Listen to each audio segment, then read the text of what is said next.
Bonjour à tous et bienvenue sur ma chaîne, je suis April de la chaîne YouTube Dans les yeux d'April et aujourd'hui je voulais vous tourner une nouvelle vidéo concernant l'errance diagnostique dans le cadre d'un trouble du spectre autistique. Alors j'ai beaucoup hésité avant de tourner cette vidéo, j'ai beaucoup de choses à dire donc je pense que ça sera en plusieurs parties puisque je voulais parler en fait du point de vue des médecins et des professionnels de santé, quels qu'ils soient, concernant le diagnostic d'un trouble du spectre autistique. Vous savez qu'en France, l'autisme est très mal connu, méconnu, caricaturé, etc. Et que c'est très difficile, en particulier quand on est adulte et en particulier quand on est une femme Asperger qui a appris à masquer, à camoufler, à compenser, à se faire diagnostiquer, à être prise au sérieux. Voilà. Et aujourd'hui, le sujet de ma vidéo, c'est surtout concernant l'anxiété. Voilà, parce qu'il y a beaucoup de, enfin tous les autistes, toutes les personnes avec un trouble du spectre autistique ont une anxiété très élevée, qui est plus élevée que la moyenne et qui doit être questionnée. Or souvent, le problème des médecins, et ça va être un peu mon axe dans cette vidéo, c'est finalement de tout mettre sur le dos de l'anxiété.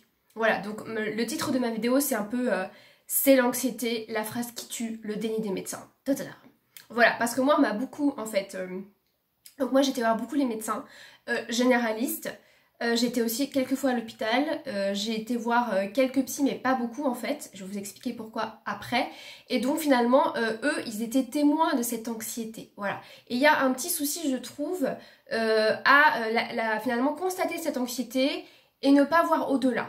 Voilà, donc je pense que c'est un petit souci, voire un gros souci en France qu'on a de constater chez des patients, et d'ailleurs ça ne s'applique pas seulement aux autistes, hein, de constater chez les patients une anxiété et de ne pas chercher à voir plus loin, mais plutôt à donner juste des médicaments qui font un peu pansement, mais qui ne règlent pas le problème de fond, je pense. Donc dans mon cas, en fait, le souci qu'il y a eu, c'est que quand j'étais petite, j'étais au CAMS pendant 4 ans, donc j'ai quand même été suivie par psychomotricienne, orthophoniste et psychologue et je n'ai eu aucun diagnostic. Bon, ok, donc je vais 4 ans dans un centre parce qu'apparemment j'ai des difficultés, j'ai une anxiété anormalement élevée qui est constatée par l'équipe scolaire de mon établissement en maternelle, mais bon, il n'y a pas de diagnostic de fait, ok. Et après, ce qui s'est passé, en fait, c'est que j'aurais pu et j'aurais dû même aller voir une psychologue, mais que mes parents ont refusé. Donc finalement, après moi, la seule option que j'avais pour exprimer, en fait, ce que je ressentais à l'intérieur de moi, ma différence, mon décalage, mon mal-être, ça passait par le somatique, par la maladie. Vous savez qu'une maladie, c'est tout ce qu'on n'arrive pas à dire en fait, c'est le corps qui l'exprime. Donc moi ça a été un petit peu on va dire mon échappatoire pour dire quand même que ça n'allait pas et que j'avais envie j'avais envie que ça sorte, j'avais envie qu'on mette des mots sur mes mots MAUX et donc j'ai été voir beaucoup de médecins. J'étais voir beaucoup de médecins parce que j'étais souvent très angoissée, anormalement angoissée. Je vous l'ai déjà dit que quand j'étais petite, je faisais des cauchemars, j'arrivais pas à dormir, j'avais mal à la tête. Je m'étais tellement plaint que j'avais mal à la tête que j'avais même passé une IRM. J'ai passé beaucoup de scanners aussi, malheureusement, je me suis pris beaucoup de rayons parce que dès que j'avais une petite chose, en fait moi je suis hyper sensible. Donc parfois même je sentais la maladie avant même qu'elle n'arrive, c'est-à-dire que je sentais les premières heures du virus avant qu'il s'installe et du coup j'allais tout de suite chez le médecin. J'étais en mode réactif, action-réaction. Et du coup le médecin me disait bah non vous n'avez rien et en fait les symptômes arrivaient 2 heures après ou le lendemain. Donc j'avais souvent ce souci d'être hyper vigilante sur moi-même, cette anxiété de me sonder à l'intérieur pour voir qu'est-ce qui se passe en moi. Ça je sais pas trop si c'est autistique ou pas mais voilà moi c'était ça. Donc j'avais du coup une perception très fine d'un changement qui se passait dans mon corps et en même temps j'avais aussi une anxiété qui se transformait en somatisation. Voilà. Et alors je crois que vraiment l'apogée, le climax en fait de cette tendance à somatiser et à avoir même des soucis physiques réels, ça a été lycée et université. Où là finalement le système je pense que j'avais mis en place qui était très coûteux, j'arrivais plus en fait à faire en sorte que ce soit agréable pour moi et je pense que j'arrivais plus à compenser mes difficultés cognitives aussi parce que j'ai des troubles de l'attention, voilà, j'ai une anxiété, j'ai des problèmes pour dormir et tout donc j'arrivais plus à compenser ça avec les problèmes sociaux, les problèmes d'interaction sociale. J'avais aussi une anxiété de performance très élevée. Qui s'est déclenché au niveau lycée. Donc tout ça mélangé, ça a fait que, boum, le corps a dit stop. Et donc je suis allée voir beaucoup les médecins pour par exemple des maladies chroniques. Donc je prends un exemple, une maladie chronique, ok. Première fois je vais chez le médecin, j'ai une sinusite, donc ça fait mal. On doit me donner un antibiotique, le truc se règle, ok, ça passe. Un mois, 2 mois plus tard, la sinusite revient. On me redonne un antibiotique. Un mois et un mois plus tard, la sinusite revient. Et en fait, il y a eu des périodes de ma vie où vraiment j'avais des maladies qui se répétaient 7, 8 fois par an. Et à chaque fois, on me donnait le médicament. Et voilà, on en restait là. Donc je pense qu'en fait, il y avait un souci de vision d'ensemble, qu'on prenait pas le patient, et c'est sans doute le souci un peu de la médecine française, hein, je veux pas critiquer la médecine française, mais en fait les médecins ont tellement de connaissances, et je pense qu'ils sont pas habitués aussi à avoir des patients jeunes, ils ont surtout beaucoup de personnes âgées, voilà, qui ont des soucis, qui suivent et tout, et là ils sont attentifs parce qu'effectivement c'est médical et uniquement, enfin c'est physique et uniquement physique, mais pour des patients pour qui ce n'est pas physique, bah en fait ils se rendent pas compte que leur ordonnance, leur prescription, elle est totalement inefficace et qu'en fait il faut se dire à un moment donné, non mais là ça marche plus, il faut essayer autre chose. Sauf que moi malheureusement, bon bah il a fallu attendre je veux dire 27 ans pour que mon médecin fasse un peu tilt et me dise ah mais vous voulez pas aller voir un psy? Ça pourrait peut-être vous aider. Voilà, donc il a fallu 27 ans.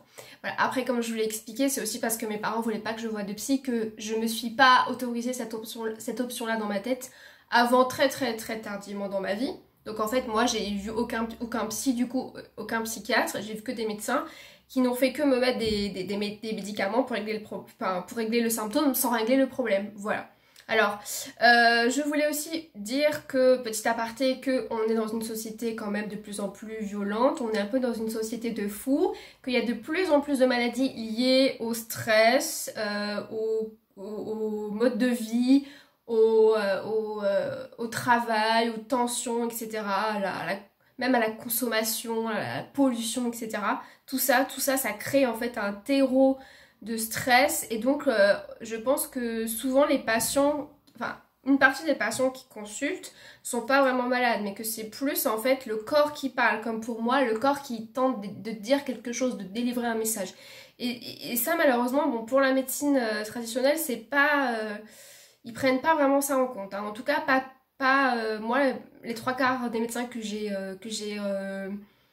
chez qui je suis allée, ils n'ont pas fait les liens dans leur tête, alors que je pense qu'en plus, si le corps il dit quelque chose et qu'il le répète, qu'il le répète, qu'il le répète, là ça fait quand même mettre un petit peu les warnings sur eh oh, je te dis qu'il y a un souci, est-ce que tu veux bien m'écouter? Mais non, bon, hein, et comme j'ai écrit sur mes petites fiches, c'est souvent l'arbre qui cache la forêt, mais on met un pansement au lieu de comprendre réellement la cause. Voilà, donc c'est ça le souci. Et en plus, alors là je pars un peu dans tous les sens, hein, mais pour les personnes Asperger et pour les femmes Asperger en fait, et ben c'est vrai que le médecin il va prendre la personne et il va l'écouter. Et alors la personne Asperger, enfin par exemple moi, souvent je donnais l'impression d'une fille qui va très bien en fait, qui gère très bien. Parce que je suis calme, je parle lentement, je m'exprime bien, je suis posée. Donc mon anxiété qui est à l'intérieur, là c'est le cocktail Molotov dans ma tête, il ne se voit pas. Il ne se voit pas quand je parle. Donc quand ça ne se voit pas, ça n'existe pas. Erreur. Voilà, donc on se fie un peu trop aux apparences. Et en fait, mon histoire personnelle a quand même montré que si, il y avait bien des petits soucis. La preuve, c'est que j'ai été par exemple plusieurs fois à l'hôpital pour des crises de panique plutôt sévères. Hein. Alors ces crises de panique se manifestaient en fait sous la forme de un peu d'hypocondrie. Et j'étais persuadée d'avoir quelque chose, un problème de santé très grave tout d'un coup, parce que j'étais tellement épuisée. Et puis voilà, il y avait un trop plein de choses, émotionnelles, hormonales, le stress, l'anxiété de performance, voilà, tout. Donc, crise de panique, séjour à l'hôpital, donc je crois que j'ai tel truc, et en fait, donc on me fait les bilans et tout quand même, hein, et quand même on fait le job, et en fait pas du tout, j'ai absolument rien. Et je ressors de l'hôpital, et là encore, bon bah il n'y a pas trop de questionnement. Hein, mais ça, je le remets pas en cause, hein, parce que je sais très bien que les hôpitaux sont surchargés, que voilà, d'ailleurs ma mère est infirmière et en plus, qu'est-ce que je voulais dire moi voilà, je culpabilisais énormément quand j'étais à l'hôpital, que je faisais une crise, parce que là j'étais vraiment plus en possession de moi-même, hein, j'étais plus capable de réfléchir de manière rationnelle. de manière analytique, j'étais totalement dans les émotions là, qui partaient, qui se montaient, qui créaient une maladie qui n'existait pas, clairement. Donc j'étais dans un état second. Et ensuite, quand je redescendais, en fait, à partir du moment où on me disait « Mais non, tout va bien, rentrez chez vous », et bah là, arrivait le deuxième temps, qui était la honte, la culpabilité, mais alors j'ai rien du tout. Donc déjà, moi, mais alors comment j'ai pu croire que j'avais ça? Comment j'ai pu en être persuadée à ce point si j'ai absolument rien? Parce qu'en plus, non seulement j'avais rien, mais on me disait, non mais tout va bien, vous êtes en excellente santé.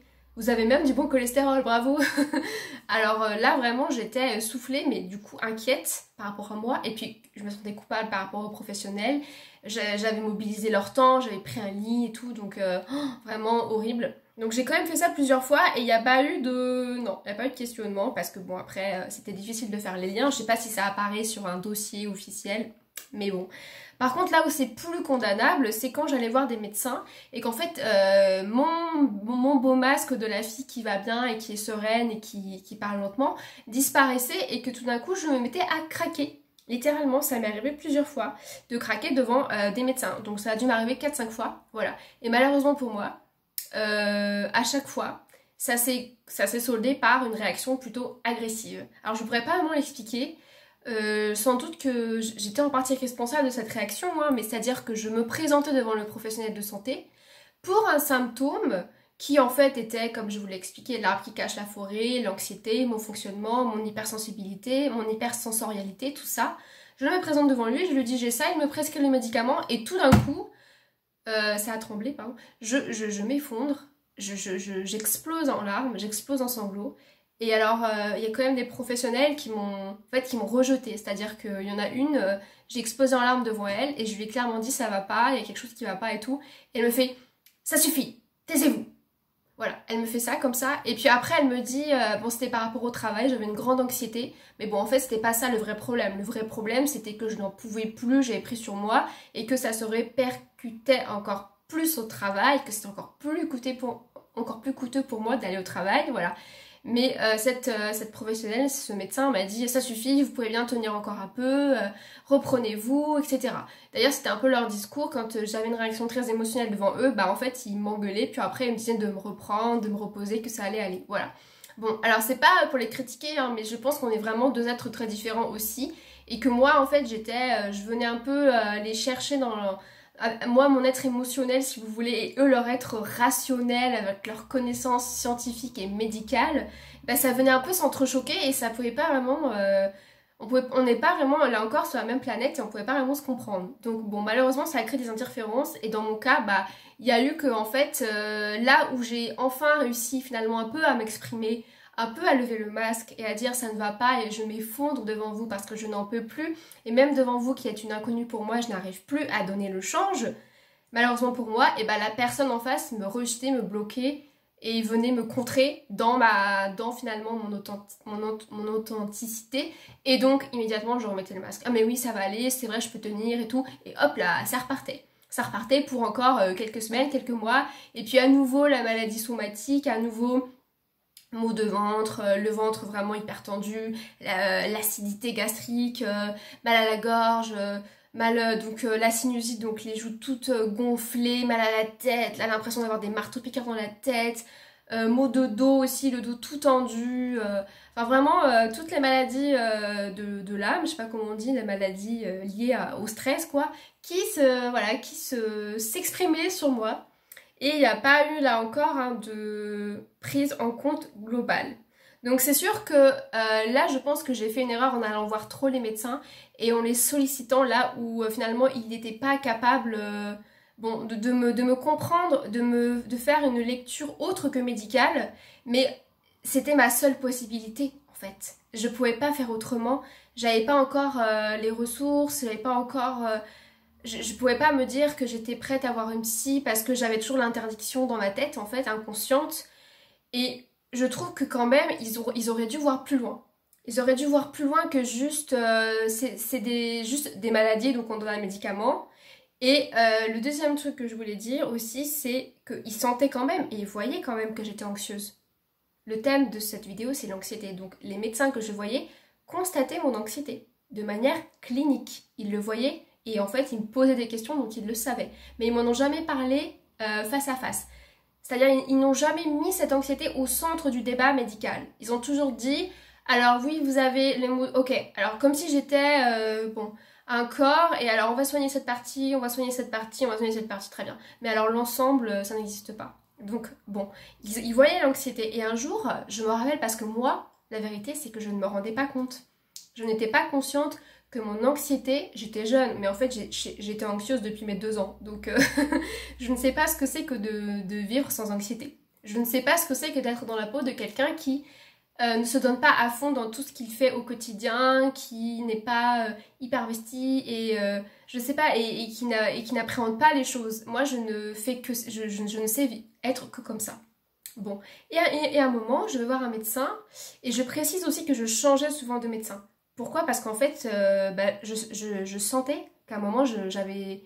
il y avait du rejet en fait, il y avait du rejet, il y avait une incompréhension, et du coup moi, j'avais honte et je me sentais mal, je me sentais coupable, et donc hop, je switchais. Donc dans ma ville natale, j'ai dû voir au moins 10 médecins différents.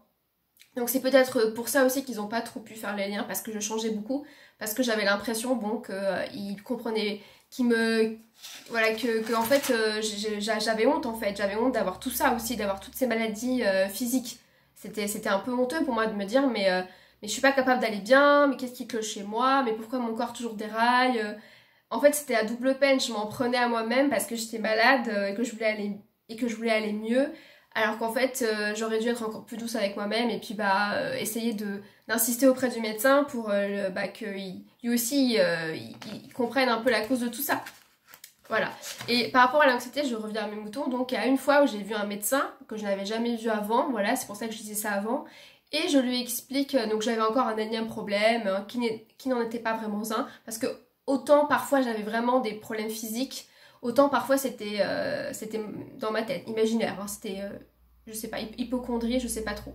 Donc là, je vais voir cette dame, ok, elle me fait un courrier pour voir un spécialiste parce que je lui parlais de tels problèmes. Je crois que c'était encore la sphère ORL, parce que vous l'avez compris, j'ai eu beaucoup de soucis à ce niveau-là quand j'étais à la fac.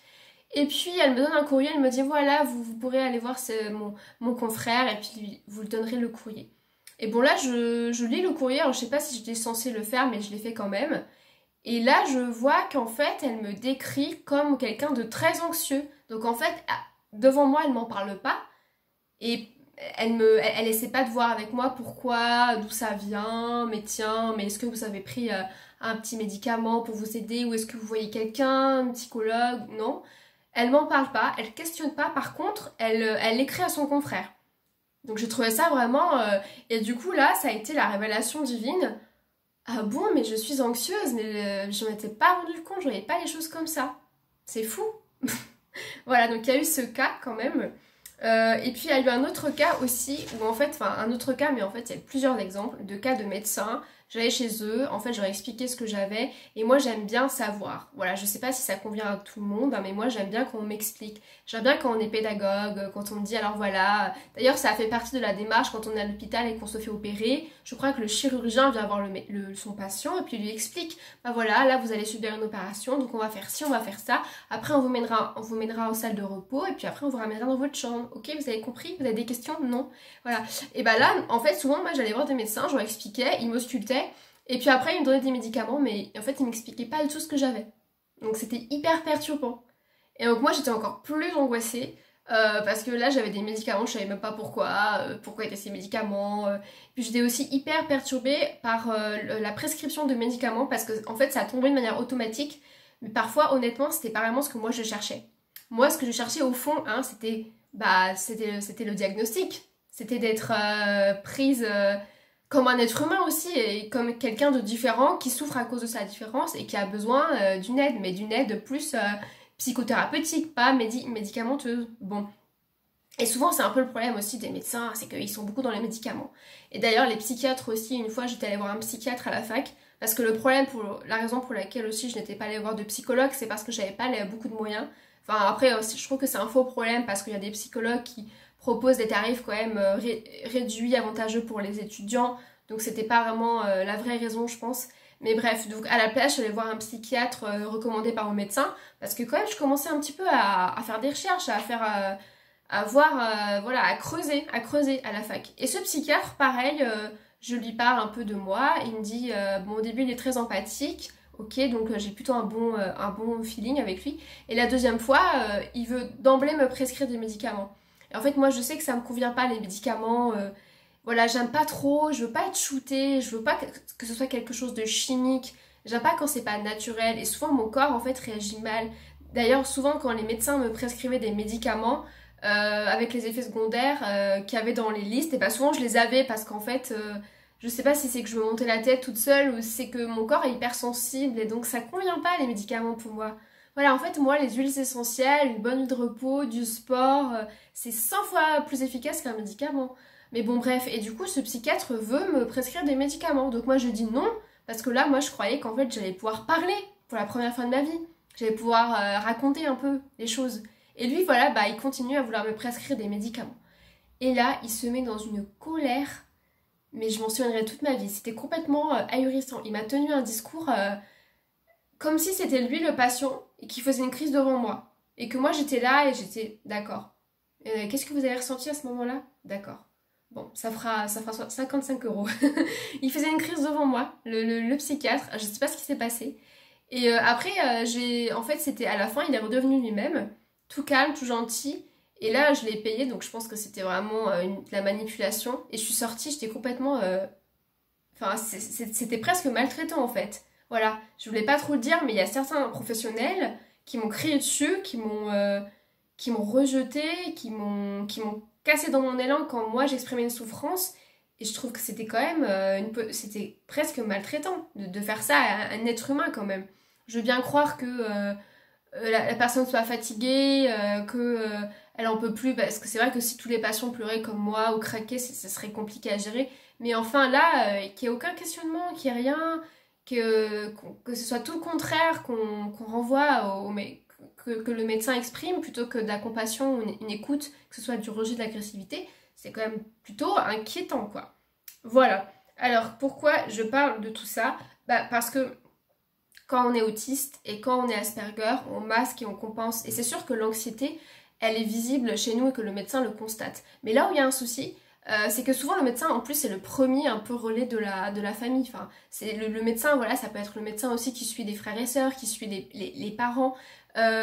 Quand on est enfant, c'est le médecin, voilà, on va le voir parce que souvent on a des petites maladies infantiles, des petits virus et tout. Donc c'est lui qui nous connaît généralement quand on suit le même, hein, quand on a le même médecin, c'est lui qui nous connaît le mieux. Donc c'est vrai que c'est censé être quelqu'un de confiance et quand on lui parle de notre mal-être, de notre anxiété, il est quand même censé bon, proposer des alternatives. Et là, le souci que j'ai eu, moi, avec tous mes médecins, malheureusement, c'est qu'il n'y a pas eu de réel... il n'y a pas eu de dit sur cette anxiété. Et comme je l'ai déjà dit, quand on ne nomme pas quelque chose, elle n'existe pas. C'est pour ça qu'il faut aussi se faire diagnostiquer. Parce que quand on entend « oui, vous êtes autiste Asperger », alors là, ça lève des choses en soi, vous pouvez même pas imaginer. Donc j'aurais aimé qu'ils nomment cette anxiété. Premièrement, ils ne l'ont pas fait. Et ensuite, j'aurais aimé qu'il la questionne, cette anxiété. Mais pourquoi vous êtes anxieuse? Parce que souvent, ce que j'ai eu avec les professionnels récemment qui m'ont diagnostiqué, parce que je suis allée voir pas mal de professionnels différents, c'est qu'ils ont constaté cette anxiété, ils m'en ont tous parlé, oui. Donc là je l'ai bien eu, on l'a bien nommé. Par contre, c'était, c'est la cause. C'est ça. Ça explique tout. C'est l'anxiété en fait. Si vous faites ça, c'est l'anxiété. Si vous avez des problèmes moteurs, c'est l'anxiété. Si vous avez des problèmes pour vous organiser, c'est l'anxiété. Puis si vous avez des problèmes pour vous concentrer, c'est l'anxiété. Et puis si vous avez des problèmes pour dormir, bah, c'est aussi l'anxiété. Et puis si vous avez des problèmes avec les autres, bah, c'est lié à l'anxiété. Et puis c'est tout, au revoir mademoiselle. Voilà, donc il y a un petit souci quand même, parce que quand bien même ce serait l'anxiété, est-ce qu'on est vraiment anxieux sans raison? Ça peut être un comportement, bon d'accord, mais quand bien même il y aurait une anxiété, je pense que il y a sans doute des petites choses qui se sont passées dans l'enfance, un traumatisme, voilà. Quand bien même on n'est pas autiste, il y a quelque chose à questionner, on oriente le patient vers un psychologue, voilà, des médicaments. Pour certains, moi je ne veux pas de médicaments, mais bon, voilà, certains ça leur convient comme ça. Donc là, il y a le deuxième problème, c'est qu'il n'y a pas de questionnement de cette anxiété. Voilà, et alors pourquoi je disais tout ça, je me perds un petit peu.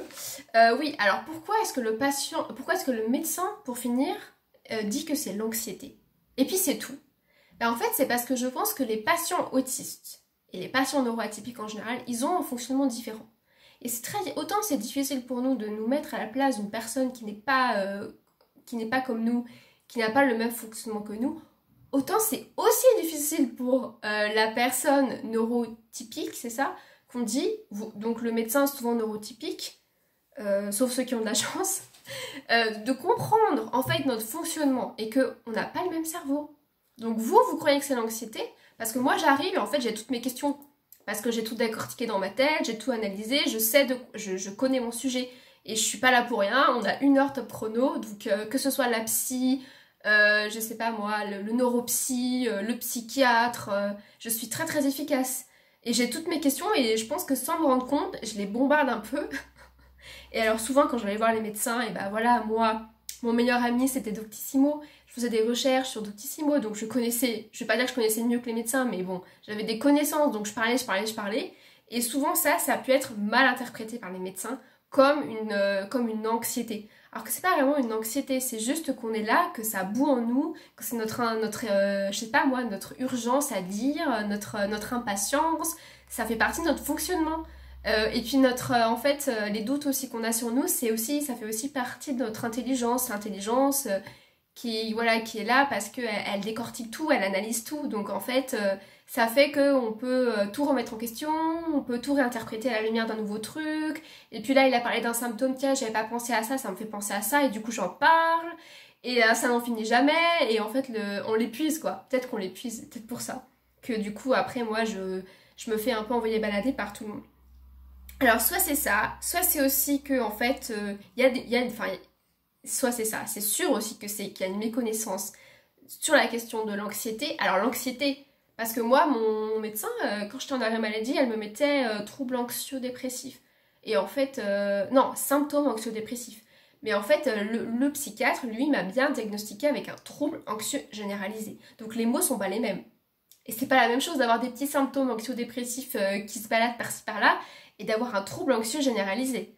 Donc je pense qu'ils sont pas au fait de toutes les subtilités de l'anxiété. Quand est-ce qu'on a une angoisse, quand est-ce qu'on a une anxiété, quand est-ce qu'on a juste du stress passager, une anxiété de performance par rapport à un événement passager, quand est-ce que ça reste en nous et quand est-ce que ça entrave notre bien-être, notre qualité de vie. Bon. Et en plus, alors là, c'est un autre débat, mais dans l'autisme, ils sont pas du tout au fait de la question et je vais en parler dans une prochaine vidéo. L'errance diagnostique chez les professionnels de santé concernés, c'est-à-dire les psys, les neuropsys, les psychomotes, qu'est-ce que j'ai eu d'autre, les psychiatres même aussi, hein, voilà, cette errance qui est assez insupportable et qu'il faudrait quand même qu'à un moment ils se mettent un peu à jour parce que c'est très fatigant pour les adultes et pour les enfants, pour les parents de ces enfants, qu'on s'entende dire c'est l'anxiété, rentrez chez vous, prenez des médicaments, ça va aller, reposez-vous. Non. Donc voilà. Alors en conclusion, parfois, il se trouve que vous savez mieux que le professionnel, qui n'a pas toutes les clés de votre fonctionnement, de votre hypersensibilité, de votre analyse fine et dans le détail sur vous-même, et que même s'il dit non et que vous pensez oui, ça je l'ai déjà dit, hein, mais allez creuser. Et ensuite, surtout, si on vous dit c'est l'anxiété, ne restez pas à l'anxiété. D'ailleurs, quand on vous dit c'est l'anxiété, moi j'ai l'impression que c'est comme une condamnation. C'est comme de dire vous êtes coupable, c'est l'anxiété, c'est de votre faute aussi. Pourquoi vous êtes aussi anxieuse? Donc souvent le problème c'est qu'ils croient que c'est la cause alors que c'est la conséquence. La conséquence de plein d'autres difficultés qui sont là sous notre chapeau et qui ne se voient pas parce que voilà, c'est la différence invisible, hein, elle porte bien son nom. Voilà, et ensuite, par rapport à cette anxiété, bon ça j'en ai pas beaucoup parlé, mais ce serait intéressant. Qu'est-ce que le professionnel vous propose? Je ne sais pas, des médicaments ça ne convient pas. Aux personnes hypersensibles et tout, parfois c'est pas adapté. Qu'est-ce qu'il vous propose, hein? Vous pouvez faire par exemple, moi j'ai fait un stage de méditation, j'ai fait du sport, j'ai essayé de prendre des plantes, enfin j'ai testé différentes choses, voilà. C'est ça, c'est à vous de vous faire un peu votre propre petit... en fait, votre propre petite ordonnance et prescription, mais de façon totalement saine, hein. Ne prenez pas des trucs... voilà, prenez des plantes, prenez des huiles essentielles, ça sera nettement mieux que les médicaments quand on veut vous bourrer de médicaments. Voilà, alors c'est tout ce que je voulais dire sur cette vidéo. Finalement, elle a été assez longue et je parlerai donc du coup de l'errance diagnostique aussi quand j'ai commencé la démarche diagnostique, parce que c'est assez, j'allais dire drôle, mais non, c'est assez triste en fait. Et je suis super en colère, donc j'ai beaucoup de choses à dire. et ça sera sans doute très long aussi. Voilà, merci de m'avoir écouté pour cette longue vidéo et à très bientôt sur cette chaîne. Ciao!